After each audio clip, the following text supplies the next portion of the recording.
On the 5th of June, we're off to the Virgo first quarter on 12 degrees, ruled by Mercury in its first home sign of Gemini, coming out of its conjunction with the Sun on 9 degrees, that mind and soul alignment on the Sagittarius degree.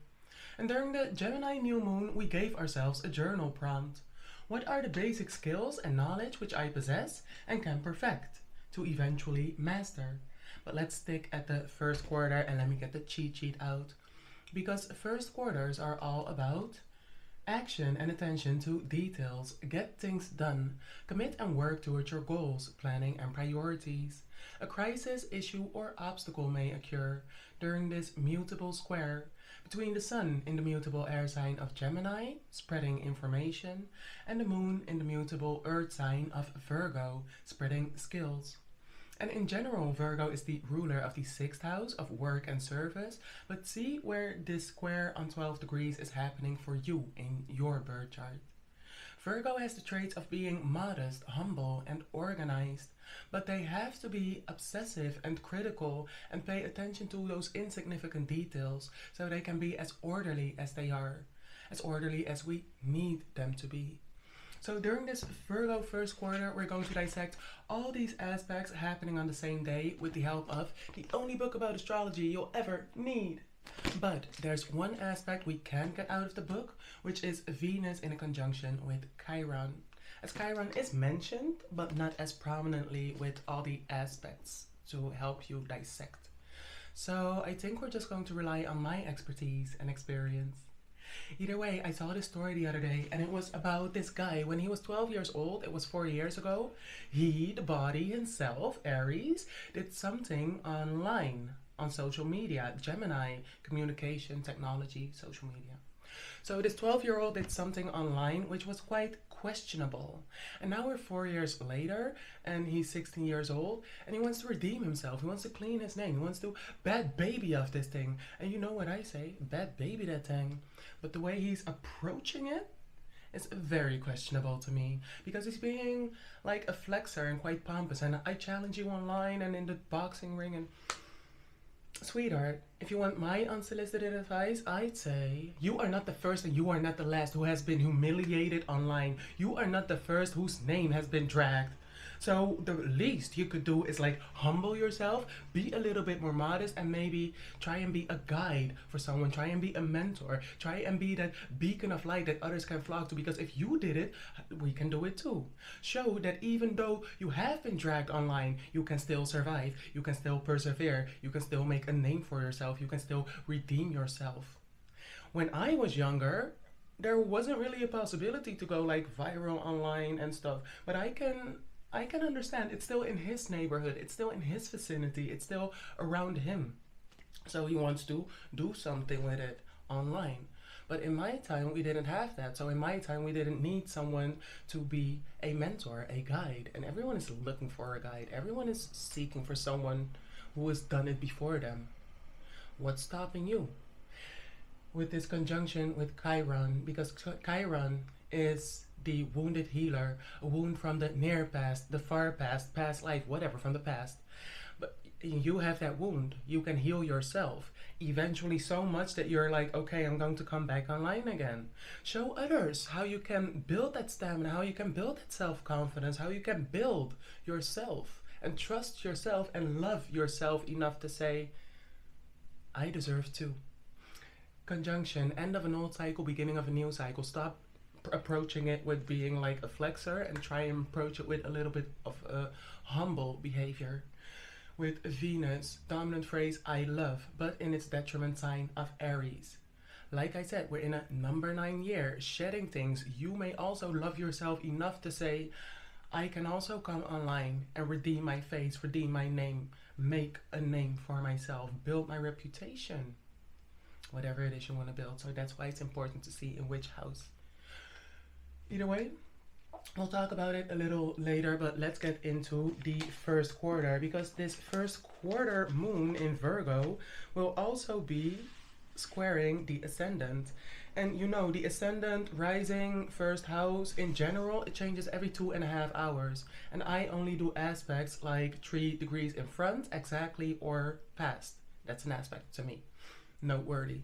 And the fact that this came up means it's actually also quite noteworthy, because let's say you are a Gemini rising, Gemini in your first house, ascendant, rising, all the same, about how you present yourself, how you approach situations, how you take care of yourself, the self, the body. Either way, Gemini in the first house, and the sun over there squaring the moon in your fourth house of Virgo. And fourth house is all about home life, family, comfort zone. Not everyone has to come in like, oh, let me take off my shoes so I can, no, keep them on and go. Virgo, very orderly, very discriminating, no, that's not what, no. So Virgo in that fourth house, you don't really want to bring it outside, but best believe this first quarter will be in a conjunction with the South Node in Virgo. So the South Node, our comfort zone, our lessons, our blessings that we need to use as a diving board to that baby to make something out of yourself. Even though you have been humiliated, even though this happened to you, you can still do remember that with Chiron. Even though yesterday was a really messed up day for me to film this, I'm still here right now. And I'm not putting it on you because you're not here for that.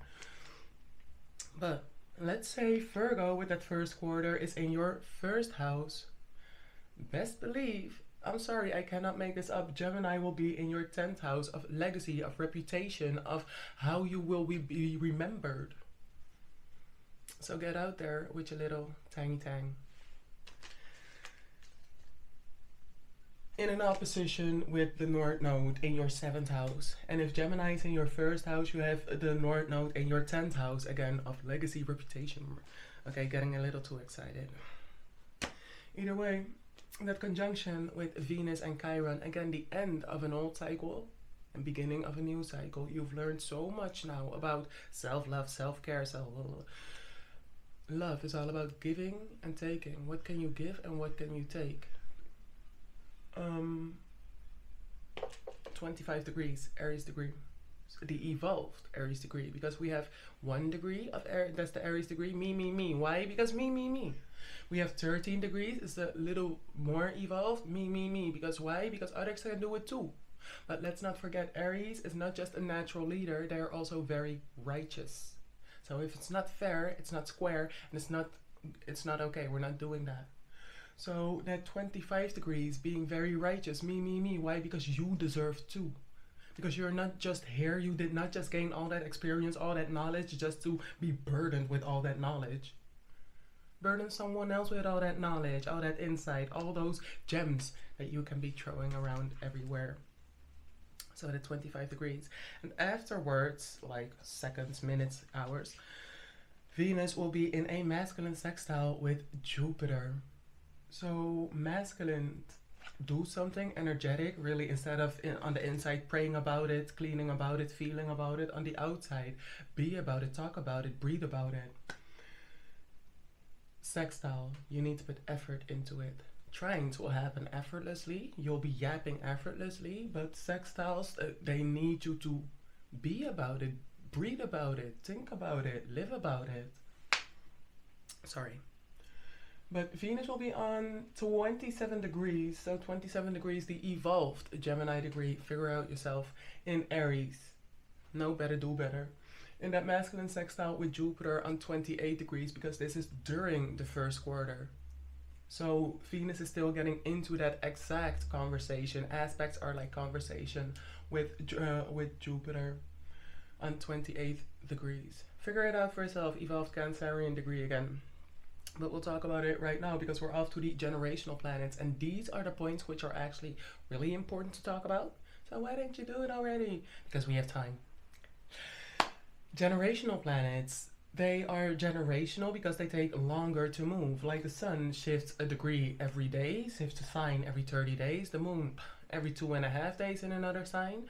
Mercury every 21 to 27 days.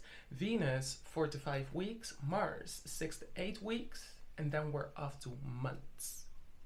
So you share Jupiter with, well, right now, if you're born right here, right now, you share Jupiter with the people who have been born like 12, 13 months ahead.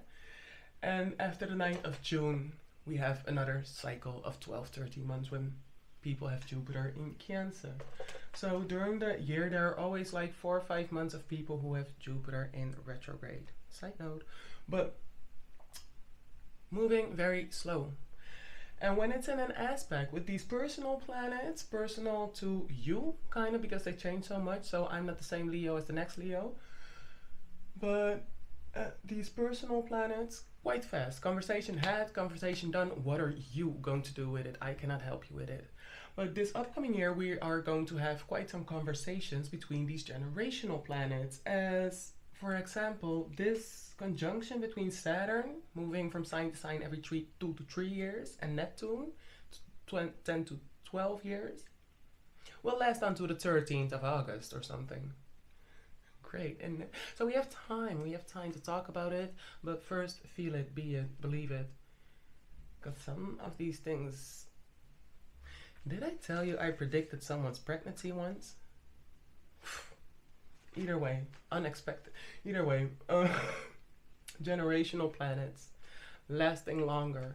You can really learn from them if you see them, if you see what it is doing and stuff. So let's just talk about it. Oh, no, not just yet, because Venus, masculine sextile Jupiter, said a whole lot. It's a good aspect, but you have to put the effort into it. And do remember, good aspect between Venus and Jupiter indicates harmonious relationships. Love is easily expressed. This aspect also brings good luck with money. I know you heard that, but remember it for a second as we're going off to that square between Jupiter and Saturn. Let me talk about it first so you don't have to remember it all too long. Squares, not so good. Adverse aspects, pessimistic, lack of inner satisfaction, obstacles in the way of success, financial miscalculations. The main reason I am not buying into this dip, but it's not about me. Let's talk about it. So Jupiter is on 28 degrees in a air sign, starting that conversation with Saturn. And Saturn is on 0 degrees of Aries. That's the world axis. Well, like, we have critical degrees at the end of each sign and stuff, but like these signs start seasons. We have the start of springtime, start of summertime, start of autumn, start of wintertime. And Saturn over there drilling in that 0 degrees of Aries is really bringing delays to everyone. I hope people are not born around this time, like delay here, delay there, but eventually as you get older, it will all become better. We'll also be talking about the Saturn return. I went through it, so I can tell you about it, but not yet, because it's a lot to talk about. Can you see already? So this square between Jupiter and in its detriment sign and Saturn in its detriment sign. Jupiter in Gemini, Gemini here, there, everywhere, all that wind, all that air, but coming to its full conclusion on 29 degrees, eventually, that this is not your business, this is not your bicycle, this is not your child, this is not your problem to be thinking about, to be expanding your mind and your knowledge about. And luckily, on 29 degrees, getting a hold on that conversation with Saturn. And Saturn is all about achieving on the long term. If you're really going to start this, be sure about that you're going to start the right thing, the right bit. We've been talking about it for the past year. But here on that critical degree, well, that the world axis, 0 degrees of Aries, the start of a new year. It's like, hold up, wait a minute, this is not what we're going to do. And that, again, aspects 3 degrees in front, 3 degrees afterwards. So 3 degrees in front, it's in an outer sign square. So that air blowing on, that fire. Hold up, wait a minute, do not move. Believe, see, I said plan. I did not say it's time for execution. I have been saying 2027 is the time. But see, do not go too far out yet. And 0 degrees, so 3 degrees in front and 3 degrees in front and 3 degrees afterwards. On the 6th of June, Venus will enter her home sign of Taurus. We talked about it. On the 9th of June, Jupiter will be entering her exalted sign of Cancer. So really do note, we've also talked about this. Is it your business? Is it your bicycle? Is it your child? Is it your house? Is it your problem? I say no. Either way. Either way. And also coming to that 0 degrees of Cancer. But you know, let's talk about that long-standing conjunction between Saturn on 0 degrees of Aries and Neptune on 1 degrees of Aries. So 1 degrees of Aries, that full, well, 0 degrees is the full embodiment of Aries. Evolved, unevolved, plus, minus, adverse, good, whatever. But 1 degrees is like that baby degree of Aries, that like ball of fire, starts action, doesn't really know. And like I said, don't be scared, be prepared. When Neptune is entering Aries, all those dreams are becoming reality. And now it's like a little, oh my God, don't get overwhelmed. Get your journal out and plan. Plan, what are you going to do with it? Okay, this might come your way, this might come your way. Oh, the things that came my way yesterday. But plan, execute, because best believe also, another reason why I'm not talking about it, Saturn, well, Neptune is first moving back into Pisces, like, oh my God, I need to like adjust my dreams. Because you can say, I want a lot of luck, but a lot of luck in what? A lot of luck in missing the boat, or a lot of luck in catching the boat? Be specific, be very clear. Again, people have already told you so. Pisces is too delusional, be very clear, be very intentional. Has nothing to do with instinct, again, but intention and instinct are not the same thing.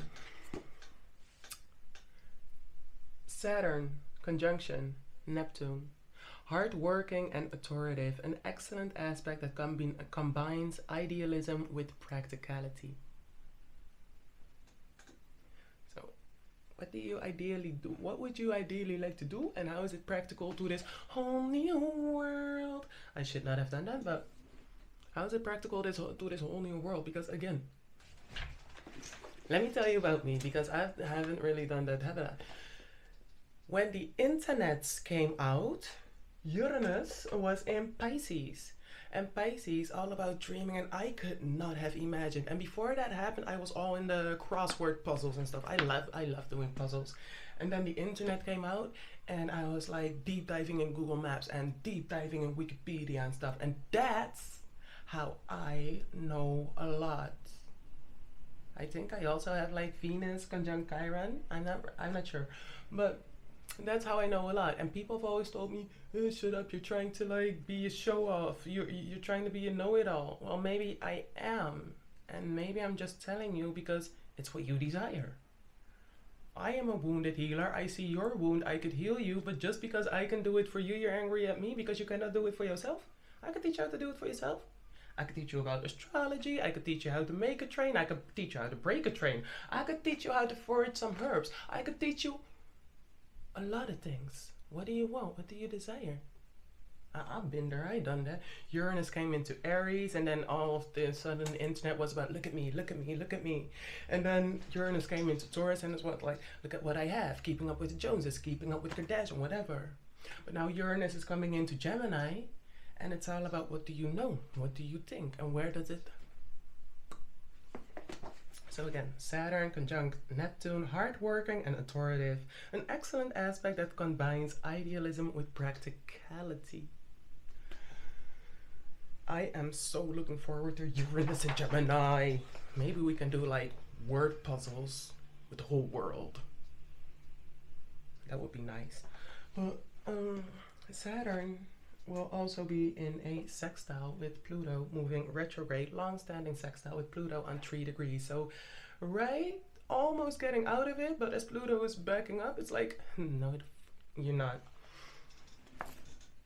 But it's a good aspect. It's a masculine sextile, self-disciplined, capable of deep concentration, a self-confident, high-disciplined personality. And then they're going to be like, but you like this though, so you should look like this, you should look. I shouldn't do anything. I should just stick to whatever I desire and empower it. so I can teach others. Whatever. And now the last aspect, Neptune and Pluto. Listen up, especially if you have that baby inside of you which you want to push out. Neptune spends 14 years in each sign, and Pluto from 13 to 32 years in each sign. 32 years? Yeah, remember, like, there you're moving very slow, right? And I remember this when Mars was in Gemini and spent 8 months over there. Because it was like at the end of Gemini, moving retrograde back into Gemini, but very slow for some reason because it really didn't want to go into Cancer or something. And then it moved. That wasn't too long ago too. But it was terrible. Either way, that's how Pluto may stay in a sign for 32 years. So Neptune spends 14 years in each sign and Pluto 13 to 32. Any aspect formed lasts for extremely long periods of time. They are considered important in an individual's horoscope only if Neptune or Pluto are on the ascendant or midheaven, or Pisces or Scorpio are prominent. Okay?